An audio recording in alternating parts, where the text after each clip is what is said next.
Micromanaging and graduate managers, and then the whole one-to-one performance reviews. I've had about 8 graduate managers in my employed career. Couldn't stand them. They say stuff they shouldn't do. I'll give you an example of a guy called James. I won't mention his last name. And some of these might watch this video, but James was a pain. Some of the people that I used to work with do watch my YouTube videos, so you can probably share this with James, but I'll just say it as it is. He came from a silver spoon background, came in as a graduate, and one of the first things he said to me was, "Oh, don't worry about showing me that, Aaron. I won't need to do that. That's for you lot." Oh, it's your first day, mate, and you've just said you're not going to need to do that. No, you need to get your hands dirty, buddy, and get in. Lead from the front. You'll be doing all of this. And I had a chat with my mate who was running my site at the time, and I said, I think you need to pull him aside and put him into check, because he doesn't seem to think he's going to be doing anything. Now, if you're putting him on my shift, pucker up, because things are going to be happening. So anyway, James was from a silver spoon background, came from uni, straight as a graduate, said things he shouldn't said, and he liked to say to not only me, but everyone else,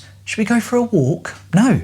Why are we going for a walk? To have a chat, little one-to-one. No, you wanted to do that last week. Anyway, there was this one time I went off for a one-to-one. We went over to another canteen. We sat down and he said to me, "What's your plans for future growth within the company?" And I said, again, nothing. I'm happy where I am. And then he said to me, "It is imperative that you move up, promotions." And I said to him, "What did you say to me?" And he sort of paused, started to go red. And I said, "What did you say to me?" And he said, that it's imperative that... I said, that word, imperative, do you know the definition of imperative? So if I don't do it, there's going to be a consequence if I do not move up. It is imperative, so it's mandatory. So you're giving me an ultimatum that I need to move up. And then he was like, no, I did not mean that. Right, okay. Naive, immature, uneducated, lack of experience, and you're saying things to team members who are experienced, and you're rubbing people up the wrong way. Anyway, he checked in with himself. I didn't have one of those little chats for some while. But prime example, micromanaging.